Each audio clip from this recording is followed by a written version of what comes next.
Le jeu existe depuis la NES, donc si vous avez 20 ans aujourd'hui, vous la pétez pas, parce que le jeu Castlevania a votre âge. Et ça fait 20 ans que je me dis, mais Castlevania, qu'est-ce que ça veut dire Castlevania? Et bien j'ai trouvé ce matin, Castlevania, c'est juste un mix entre Castle et Transylvania. Castlevania. Et je pense que c'est ça. Hein. Vous avez peut-être une autre explication, mais à mon avis, c'est ça. J'ai quand même mis 20 ans pour le trouver. Essayez de proposer moi d'autres choses, mais je pense que c'est ça. Allez, on regarde ce que c'est.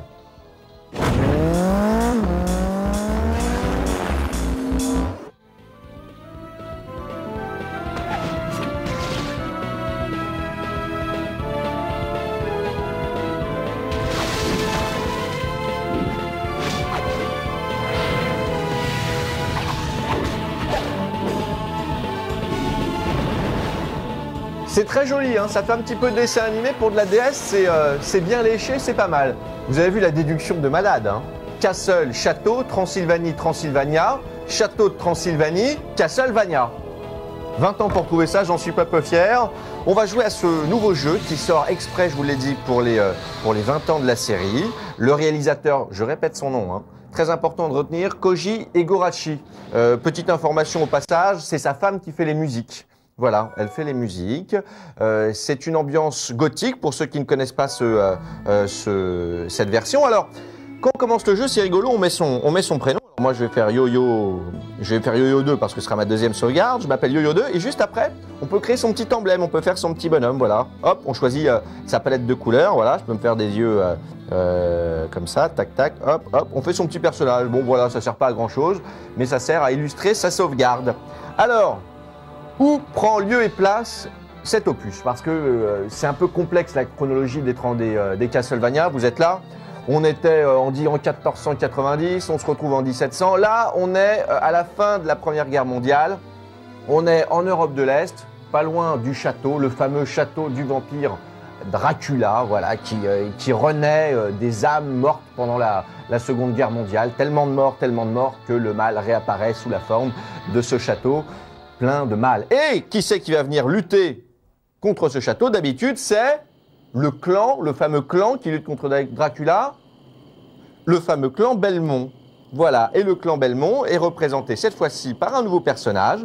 Alors, c'est pas le mec qu'on vient de voir là-haut qui nous parle, là, qui ressemble un petit peu à Petit Jean dans Robin des Bois. Il s'appelle Jonathan. Jonathan Maurice, hein, mais pas Maurice comme Maurice. C'est Maurice M-O-2-R-I-S. Voilà, et ben il est là ce petit personnage. C'est lui, c'est un nouveau.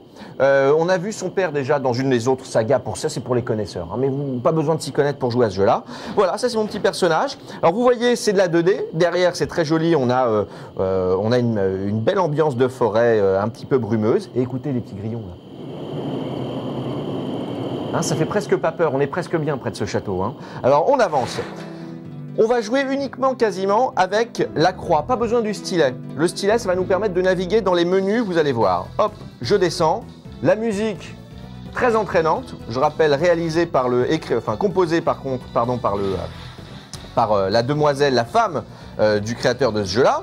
Alors, la particularité de ce jeu, c'est que je vais pouvoir jouer avec Jonathan Maurice, mais je vais aussi pouvoir jouer avec Charlotte. Alors Charlotte, pour l'appeler, je fais comme ça. Hop, Charlotte. Et écoutez, quand je fais Jonathan, et je fais... Voilà, j'ai deux personnages. J'ai Charlotte qui se bat à grands coups de bouquin. Voilà, elle a son bottin, là, tac, ha, ha. Elle va avoir d'autres armes, hein, rassurez-vous. Et j'ai, comment il s'appelle, Jonathan, que je vais appeler là pour m'aider à ouvrir la porte. Regardez, tac, je l'appelle, comme ça on est deux, on peut faire contrepoids pour ouvrir le pont-levis. Et qu'est-ce que je vous disais? Voilà, et Jonathan, voilà, je change de personnage, il a le fouet, le fameux fouet du Castlevania. Alors je vais vous donner une information qu'il ne va pas falloir retenir, mais qui est très importante pour les fans de jeux vidéo. Le fouet s'appelle le Vampire Killer, on l'appelle ce fouet. C'est le fouet mythique du clan Belmont qui permet de tuer Dracula. Hein. Uniquement ce fouet permet de tuer Dracula, aucun autre. Hein.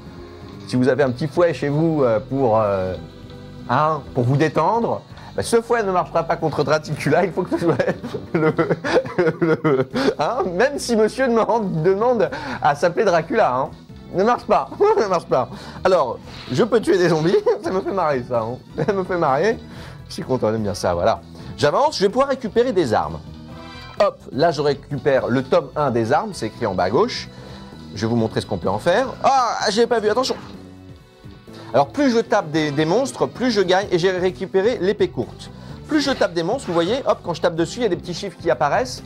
Je vais aller tout de suite dans le menu pour vous montrer qu'on peut s'équiper et puis accroître ses capacités au combat. Alors par exemple, je vais dans le menu équiper, hop, je rentre, je choisis d'équiper Jonathan ou Charlotte. Je vais aller voir Charlotte. Vous voyez que je peux changer son équipement, c'est-à-dire que sa tenue, on va pouvoir arborer des tuniques différentes avec plus ou moins de résistance. Là, je viens de récupérer une nouvelle arme, qui est l'arme tome 1. Et vous voyez, hop, en haut à droite, une petite flèche bleue qui apparaît. Ça veut dire que cette arme est un petit peu plus puissante. Donc je prends cette arme, voilà, que j'affecte à mon personnage. Je peux faire la même chose, je viens de récupérer une épée, je peux l'affecter ici à Jonathan. Je pourrais mettre des lunettes, changer de personnage. Il y a plein d'accessoires, c'est comme un petit RPG de poche. Ce jeu est magnifique, hein. Je vous avoue que je suis très emballé parce que le jeu est très bon. Ça, c'est l'endroit où on peut sauvegarder.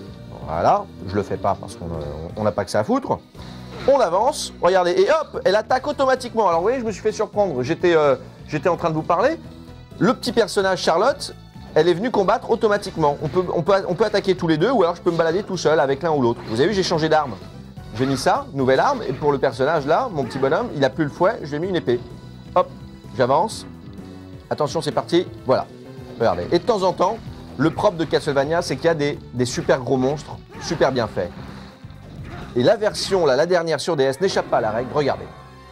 Oh là là, oh le taureau, il est juste derrière. Oh là là, c'est une espèce de bœuf. Oh là là là là, alors j'avance vite. Hein. Il est derrière moi, il me court dessus. Oh là là, il est en train de me courir dessus. Oh là là là là là. Donc toujours des monstres énormes. Attendez, je vais vous montrer sa tête. Et vous allez voir le souci du détail. Regardez-le, vite. Regardez-le bien passer. Regardez-le passer. Ah, regardez-le passer en dessous. Ouh là là, ça fait peur aux enfants. Ah, je suis mort. Ouh là là. Attendez. Ah, c'est dommage parce que après son passage, il y a des petits vers de terre qui rentrent par terre. Parce qu'il est fait de viande pourrie. La viande qui pourrit, ça fait des petits vers. On voit les petits vers de terre dedans.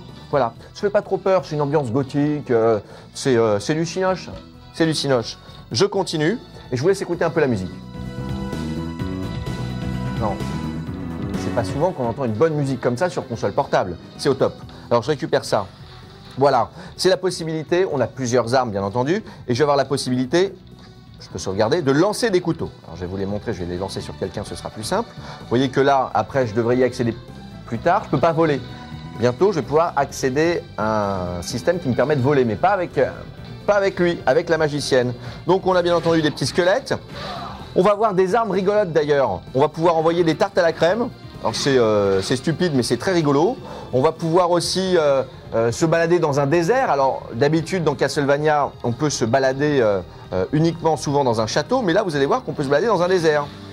Et la coopération est de mise. Là par exemple, bon, la coopération est de mise, c'est pas parce qu'on est en 1944 hein, que je fais un clin d'œil. Par exemple, tac, je change de personnage, je me mets à deux. Qu'est-ce que je fais? Je lui dis, toi reste en position. Attendez. Je fais hop, position. Je demande à ma copine de rester sur le haut de la statuette et je pousse. Hop là. Après, tac, je change et je peux passer au haut. Si par contre je veux changer, regardez. Et si je veux faire pousser la nana, regardez ce que je fais. Non, je reprends la nana. Hop. Lui, je lui dis en position. Souci du détail, la nana galère un petit peu plus. Hein. Voilà. C'est plus dur. Hein. C'est ça, Castlevania, c'est du détail. Le jeu, il y a 1000% pour arriver à la fin du jeu. Il faut absolument tout faire. Il y a plein de donjons cachés. C'est un jeu extraordinaire. Donc après, tac, je change, je reprends Jonathan et j'avance. Je récupère un pouvoir magique et je vous le montre, l'application sur les méchants. Alors lui, par exemple, son pouvoir magique, c'est de lancer des couteaux. Tchac, tchac, tchac, j'en ai plus. Et elle, attention, je change. Charlotte. Attendez. Ah! Oh, il est pas bon. Oh, il est pas bon. Oh, il est mauvais. Oh, il est mauvais. Il avance, il avance. Il a peur de rien. Voilà. Alors, pourquoi il s'appelle Portrait of Ruin, celui-là? Portrait d'une ruine, c'est peut-être un faux ami, j'en sais rien. Mais c'est parce qu'on est dans un château qui est occupé par un comte. Et ce comte est peintre. Et comme dans Mario, on va devoir sauter dans les tableaux pour arriver dans des peintures et battre à chaque fois le boss de fin de niveau. Donc voilà, c'est pour ça qu'il s'appelle Portrait of Ruin, c'est parce que c'est un lien avec l'art pictural du seigneur de ce lieu qui va nous emmener, alors c'est là que c'est original, dans différents endroits, un village autrichien, un désert égyptien, je ne suis pas allé très loin donc je ne peux pas vous dire, mais des décors étonnants pour un Castlevania pour ceux qui connaissent. Je continue à avancer. Alors, c'est toujours, en général, des petits mécanismes à trouver, faire pencher une bascule, et puis il y a aussi une histoire. Alors l'histoire, là, le mystère va s'épaissir autour de ce nouveau personnage qu'on voit là, qui est une sorte de fantôme, le fantôme du château qui va nous aider. On va avoir la possibilité d'acheter des armes chez notre copain là, avec sa coupe à la Mireille Mathieu. Voilà, on peut acheter des trucs à Mireille Mathieu. Alors vous allez voir, on peut acheter plein de trucs rigolos. Hein. Enfin rigolos, on peut acheter des points américains. C'est pas le plus rigolo. Par contre, je vous ai dit, on peut acheter des tartes à la crème pour entarter les squelettes. Il y a les squelettes barman qui nous lancent des verres. C'est plutôt rigolo. Regardez, voilà par exemple, j'achète là la carte du château. Hop, voilà. Il y a des potions, bien entendu, pour regagner de l'énergie. On peut acheter des couteaux, des points américains, un nouveau costume. Tac, je m'achète un nouveau costume que je vais pouvoir enfiler. Ça va me donner un peu plus d'énergie, etc. Bon, on arrive à la fin de l'émission. Tout ça pour vous dire que le jeu est excellent, extraordinaire, très joli. Les musiques, je vous laisse un peu de musique pour finir.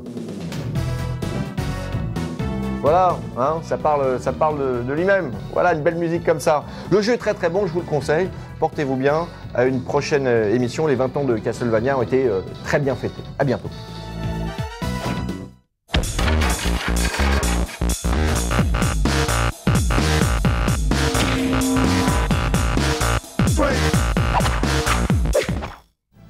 Vous avez vu qu'on pouvait jouer avec 2 personnages, mais en plus de ça, quand on avance, on va pouvoir jouer avec 2 autres personnages qui sont les filles du comte vampire du château. Ces filles-là s'appellent Stella et Loretta. Je vous rappelle que le héros étant muni d'un fouet, avec des prénoms comme ça, je pense qu'on ne peut que s'amuser. En plus, des filles de vampires, généralement, hein, sont des filles de petites vertus.